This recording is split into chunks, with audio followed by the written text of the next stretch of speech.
Welcome to the counselor's office. I'm Mr. Game Counselor. Let's talk about the new player experience. Or not new player experience, but whether you should try to convince people to play Destiny with you. That's been a big thing, right? A lot of changes are coming to Destiny. And we're going to read this article.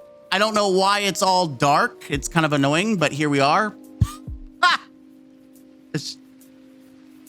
Destiny 2's, this is by Kotaku, which you either love them or you hate them.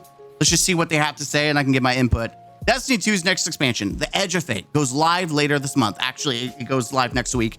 It will provide the foundation for the struggling live service shooter for the foreseeable future. They're not wrong. I know this is pissing people off. They're not wrong, though. Like, this is the most people have come on. Like, this is still bad. So, like, it's bad, chat. It's bad, especially when you look at like Into the Light for the right final shape. Like, it's bad. It's bad. So they're not wrong. It's gonna piss people off, but they're not wrong. Firestone, we're doing live reacts. It will the foreseeable future and okay. For the foreseeable future, and Bungie's making everything currently in the game free for all players on every platform. It's a pitch to get lapsed fans back into the fold, and the uninitiated take their first steps. But Destiny 2 has a lot to prove these days. Do you have a few friends interested in Destiny, but that hesitate to make the jump? Reads what sounds like a mid-level marketing scheme posted on the Bungie last week. Do you it does. Do you have interest in Destiny but are hesitant to make the jump? Even though we've done everything to make the new player experience as shit as possible? By the way, that was such an unbearable experience. Good news, let them know about the Destiny 2 Open Access Weeks. The promotion makes all existing expansions, episodes, raids, and dungeons and other activities free to play and grind and loot until July 22, whether you're on PlayStation, Xbox, or PC, which is funny because as soon as people like play it, then they find out how much they actually have to pay to play the rest of it. They're like, no, I'm good. What's up, Ryan? It's meant to make it easier for people like me to convince our online gaming crews to give the long-running Spacescape shooter a try ahead of the Edge of Fate, which will include a fresh story arc, a new location called Kepler. I think it's Kepler, but I don't care. I really don't care what it's called. Kepler. I'm going to keep calling it Kepler. And drastic changes to how Destiny 2 increasingly complicated slate of activities and goals is presented. The new thing is called the Portal, as well as much more granular updates to various aspects of the associated loot runs, including armor stats and how power effectively the player level is increased. Some of these changes are meant to streamline the experience for new players, get everyone feeling like they're starting from the ground floor, and make it feel like morning in Destiny 2. Others sound as convoluted as ever. And if I dared mention them in any sort of detail to my friends, they would laugh me out of the group chat. Staggered power creep, new infusion core economy, seasonal resets, multiple rare armor tiers. Long gone are the days of shooting stuff until a purple orb drops and then gloating to your friends about it. Was that the most fun version of Destiny? Not by a long shot, but it was the one they'll actually all play with me. Okay, so it's convoluted, right? Essentially what they're saying is, hey, the game's becoming convoluted. That's what's going on. And to some extent it is more convoluted. Again, they're trying to make it sound like, hey, this is Destiny 3, everyone's starting in the same starting point, but you're not. You're really not. Like, people who are veterans are going to be in a mile ahead of anyone starting for fresh. And then the whole tier system is going to bottleneck new players even more. Like, it's going to bottleneck players more. Like, I think there's an idea, and this is done poorly. Because they've missed the foundation. The portal is standing on sand and they need to fix the foundation, make it cement before they put the portal on top of it. It's like trying to make a portal in Minecraft. You got to put the portal on top of something first before you can just make the ender portal. Or they say Ender, the Nether portal. Yes, I mentioned Minecraft, a game that's actually successful. My friends and I recently wrapped up Elden Ring Night Ring, at least until the new Everdark Sovereign bosses drop. I keep subtly plugging Destiny 2 at the end of our nightly sessions. The new expansion's coming on Nudge. It's a soft reboot, I lie. Before I can keep going, they are already groaning at me. This happens a lot. You talk to people about Destiny in the gaming sphere, they're like, what? People still play that game? It is very commonplace for people to think you're weird for playing Destiny 2. Before I can keep going, they are groaning at me. I've tricked them into playing it at various times in the past. They have fun, at least until the familiar sense of shame envelops them as they run the same content over and over in exchange for the most marginal improvements to their power and arsenal. These reward treadmills were once the holy grail of a live service game, the way to keep people playing as a developer rushed to try and ship expensive DLC. They are now the exact type of pseudo satisfaction loop that burn people they burn out. How else to explain to my friends pouring almost 100 hours into Night Ring, playing the same map and bosses over and over until they've earned every achievement with no loot, vault, or Star Wars crossover skins to show for, and them still itching for a reason to come back. Meanwhile, their perception of Destiny 2 is that it's a slot-filled theme park with long lines and bad prizes. Damn. And people are gonna shit on them for that, but it's absolutely true. Not everyone is going to like Destiny 2. Most people are never going to try it, but it doesn't help that those who do are greeted by a slog fest that feels more like navigating a spreadsheet than playing a game where the best stuff, gears, raid, lore is hidden or kept just out of reach until they paid their dues. I will never stop trying to convince my friends to play Destiny 2. The game itself, on the other hand, feels like it gave up long ago. Damn. This is probably the truest statement about the new player experience of Destiny. And of course, you have people upset. The whole dunking on Destiny 2 is old now. Game has so much going for it, especially for a new player wanting to try it out. You have hours and hours of amazing content of you if you just give it a go and ignore all the overused Destiny bad jokes. And of course, I replied, the new player experience is the worst it has ever been. I would never try to convince people to play this game, not until Bungie leadership is removed and any key issues are addressed. Don't believe this Bungie shill, everyone. Destiny 2 is one of the most disgustingly anti-consumer games out right now. It's true. It's extremely expensive and toxic to new and returning players. Take it from someone who has been playing on and off since week of V1 and has never missed a season. Destiny 2 is a bad game made by terrible developers. Okay, I'm gonna correct you. Destiny 2 is not a bad game, but developers make it bad with their choices. And yes, they're horrible. There are hours and hours of content they're missing out because they vaulting. Destiny is the worst game I've ever seen for new players. It would take someone years to be on the same level of knowledge as me and people I know who play. I would never recommend it to a friend until they get their act together with bugs, explaining things, not changing up the roadmap every 6 months. I may shit on D2 every now and again, but it's the only game I can say I play daily. I'm hoping the Edge of Fate turns out to be the spark Destiny needs to bring it back to its prime days.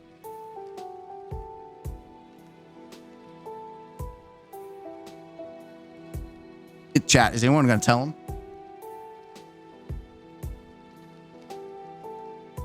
Anyone gonna tell him?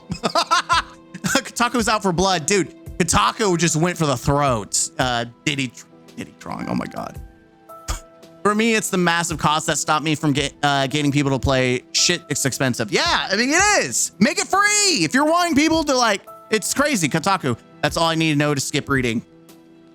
I mean, they're actually solid here. Love Destiny, but it's absolutely atrocious for new players in just about every way. By the way, this is not my comment section. This is someone trying to defend Destiny and make it seem like it's all sunshine and roses, and the community is roasting this guy.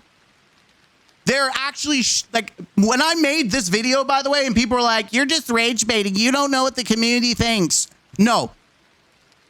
Tell me, this has a 85%. It's overwhelmingly people agree with it because it's true. That's the sad thing. It's true. In about every way I could conceive for a game like it to be hostile to new players. Negativity on this matter in particular is entirely deserved and should continue until properly addressed by Bungie. Then we have Joker. Hard disagree. The new player experience is horrible. There's nothing for them to latch onto. No reason to care about the story or the world. You only start D2 now if you know people keep playing. This is pretty self-evident in Destiny's inability to combat player churn. Yeah, because look, like clearly this is bad. This is not like not good. This is surviving, not thriving. Until they bring back all the original content, even if it had to be remade, I refuse to touch D2. I'm telling you, so many people hate Destiny who were left because of what Bungie has done. Hardware. My mates dipped to Helldivers. The article is correct. It's a time sink. People today are working more and more for less and less. No time to do this and then, yeah, to play the game essentially. All right, 70% of the content is paywalled. I would say 80%. No, not everyone is willing to pay $200 in a game they're just getting into. By the way, $200 of that is getting soft sunset because they're not focusing on it anymore. It's literally being pushed in the closet. PvP is a shithole infested with cheaters. Gambit found dead in ditch. Strikes getting repetitive, boring, and the loot is not good. It's also strikes are going into the closet.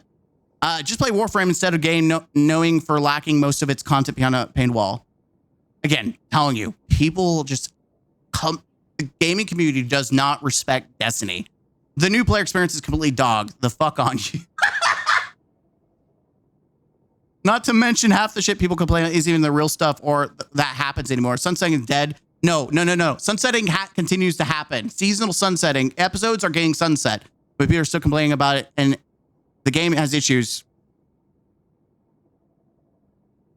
No, you are incorrect. Sunsetting never left.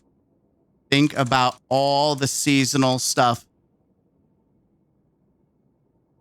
Bungie has removed from the game and now is trying to advertise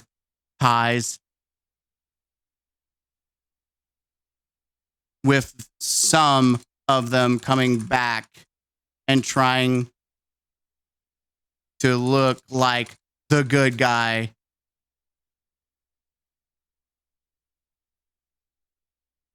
Yeah, let me correct you. By the way, where's my music? Yeah, they're just trying to look like good guy Bungie. Hours and hours of your loot to be sunsetted and for free content to become paid again within months. I love when Bungie hits us with FOMO. Yep. Pete, great content. Been watching your videos for a week now. Agree with a few things. I'm a very seasoned D2 play. I'm out. Can't do this shit anymore. Outsider. Bungie fixed the emblem issue. You got all 6 emblems when you buy an item. Did they really? Okay, we'll have to cover that in a minute. I don't think Bungie will ever recover from people pointing and laughing at Marathon. Yeah, they don't. It really doesn't. Game went to shit before the second one came out. Don't deride it, bro. Game sucks. Dude, that is a level. It's a dead game. When I tell people that there's different levels, there's like people who actually shit on Destiny and then people who like me who give criticism because we love it. This is someone that just hates the game, bro. This is the perfect. This is like someone who's just straight up hate straight taking a dunk on him.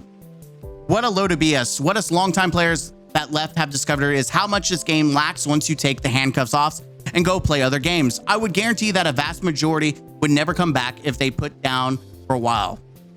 Yeah, like, look at this. Look at the list of people shitting on this guy. I agree with you completely. It's still a great game. It is a good game. However, at the same time, if it were a first-time player, the amount available into dive would be overwhelming.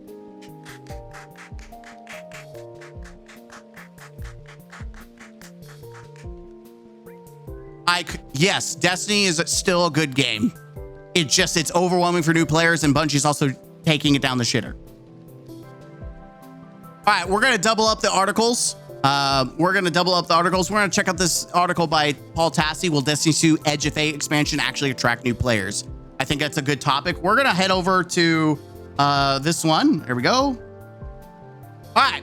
So with no Destiny 3 anywhere on the horizon, Bungie has said that a goal for the upcoming Frontiers era, starting with the Edge of Fate expansion, would be to try to grab new and lapsed players from various forms of resets and a different overall structure. The question is, will it? I know the immediate cynical snap judgment answer from jaded community members may be no, but I want to dive in at least a little bit deeper than that. The way this may work is supposed to work, and will it work in different areas? A new saga. Bungie has officially closed the book on the Light and Darkness saga, the 10-year fighting against the Witness with the help of the Traveler. Bungie says the saga began in Shadowkeep, but no, it's been in motion since the literal start of the series in the first game. Now I can in fact view this as a truly new start. It's an interesting idea to choose the 9 as a big focus of the upcoming story, given that if there's one group that has barely been explored in the last 10 years, it's the 9, who dip in and out and sometimes give us PvP modes or sometimes games shows with sparkly horses. It's a lot. And with the 9, it's a fresh start, with the idea that each have different goals and personalities. In a way, I'd sort of view like a pantheon of Greek gods, more so than the high pantheon, even they're a lot more as a start. So I do think that's an interesting starting place, albeit this story is going to feature long-running characters that have been anywhere from 5 to 10 years of the history behind them, which new players will not know lest they watch 10 hours of my videos. True.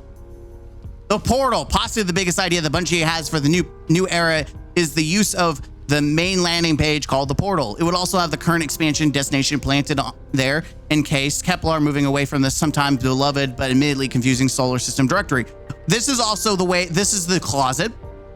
You see the world, that's the closet where they're putting 90% of the content, so you know it's not going to be in here. You're not going to, they don't want you to worry about the old stuff that even though you paid for it.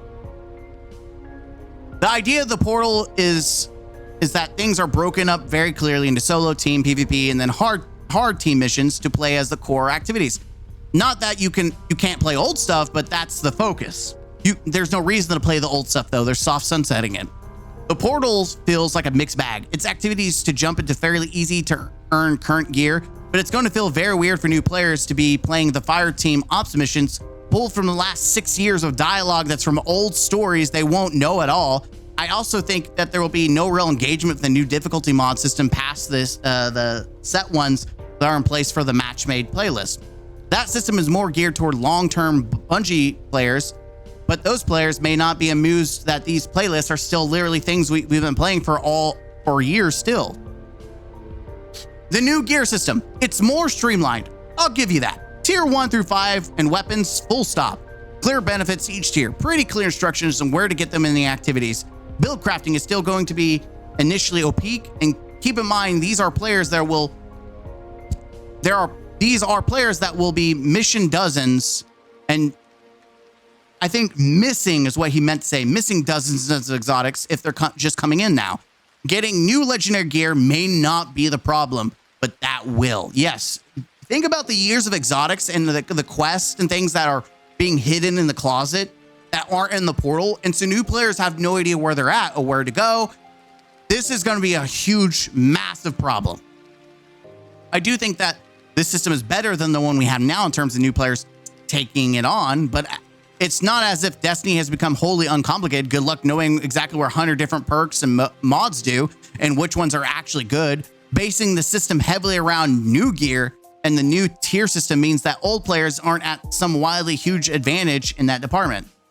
Lesser treadmill. It's going to be less content overall if you're going seasons to grind and catch up on. The time period for releases is now more or less than 6 months, with some new additions in the middle. The expansion campaign will be smaller. New destinations probably will be, the power climb is perhaps a bit less confusing. The idea is that it will be easier to hop in without feeling exceedingly behind. However, look, I see the vision for most of this, but there is intention. And there's what happens in practice. I just think it's going to be a difficult sell to tell people now in the time to get into Destiny after 10 years and almost 8 years after the release of Destiny 2. No matter how things have changed, Destiny 3 would have been a much clearer break point. but I do worry about how attractive the game remains despite whatever changes exist. We may understand them as existing players, but as an outsider, this still may be too complicated. At the same time, Bungie has to retain some level of challenge and complexity to make sure the game is not too dull for the players that they're trying to hang on to, many of whom bailed after the final shape. We'll start to see the pattern here in a week. Yes, we will. We will absolutely see the pattern that is being formed by Bungie and their choices. And of course, you have someone trying to, you have people trying to defend this. So let's see.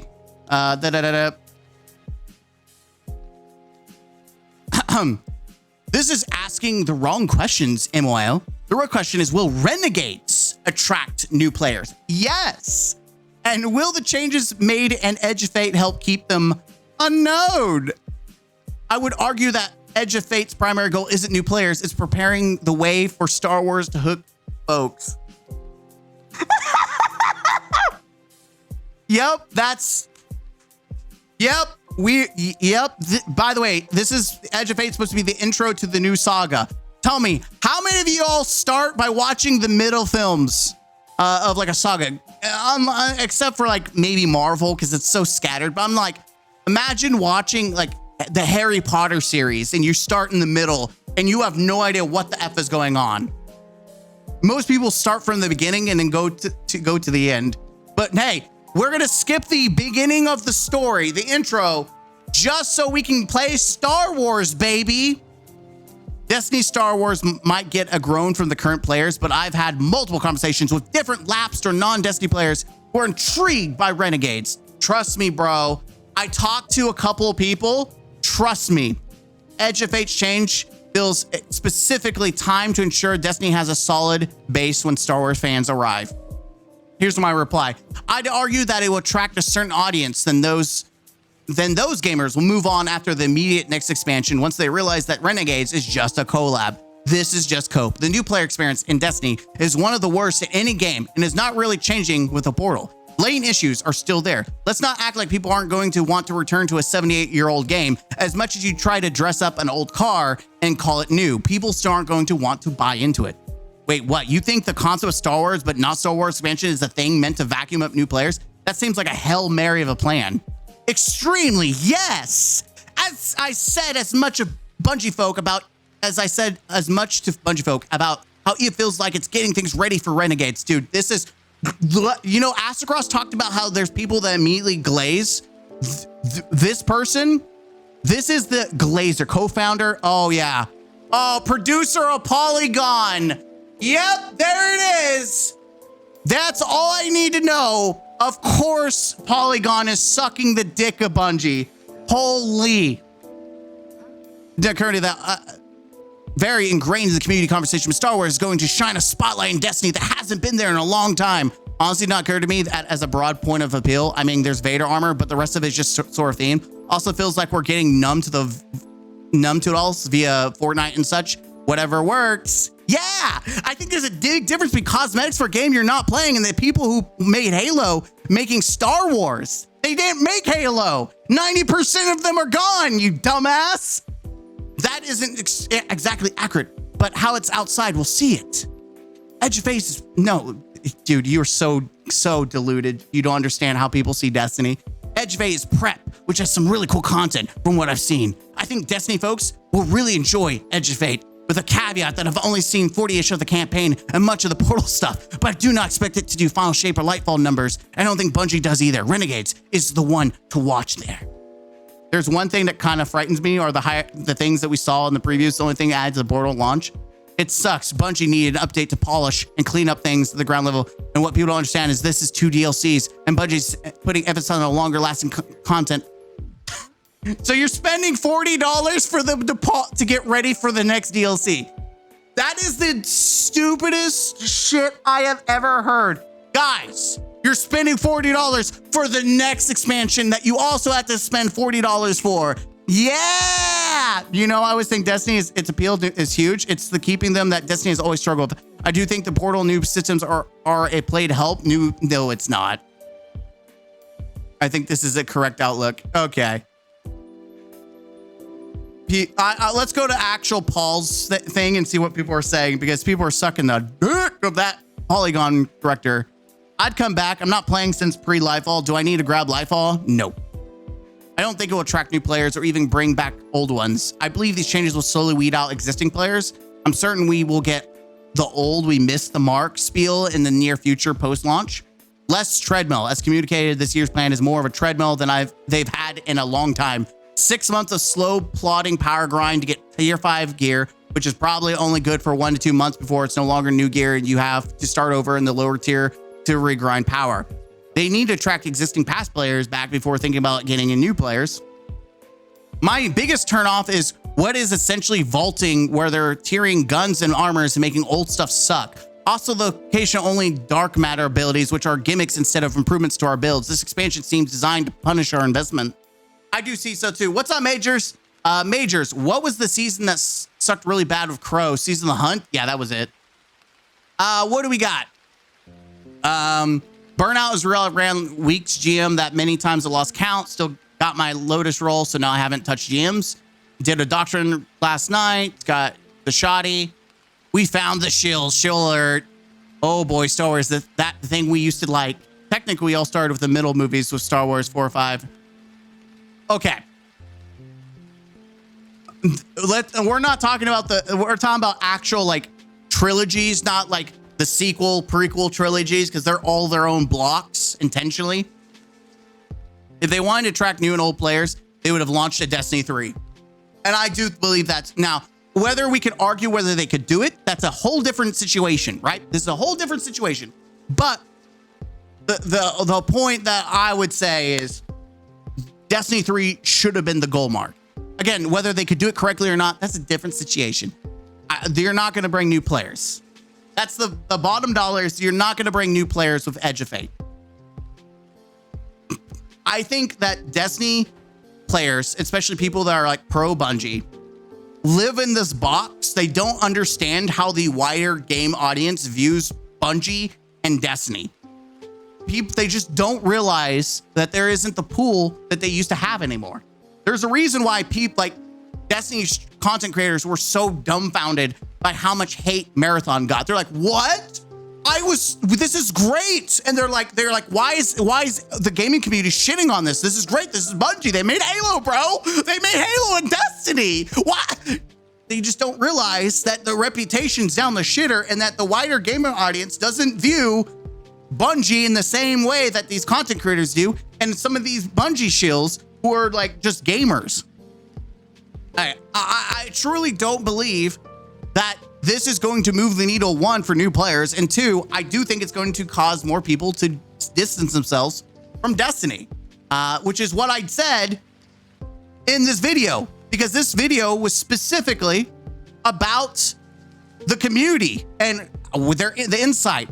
I spent hours watching streams, different content creator streams, dev reviews, looking at the comment section, viewing how people are reacting to all the changes. Like, this wasn't just my opinion, the video. This was the community's opinion, the video. Yes, I had my opinion in it, but overall, most people are done with Destiny or don't want to come back to Destiny because of what Bungie's doing. Maybe Edge Fate will really appeal to the OG Metroid fans. Yeah, guys, you know what? That's a great argument. People will come back just for Metroid Prime. They'll come to Destiny. Like, Metroid, guys, you love Metroid? Nintendo fans, come play Destiny.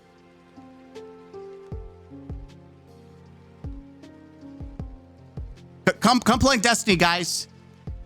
Come play Destiny. Yeah, I just don't agree. I think this guy is literally desperate to make it seem like it's a better situation.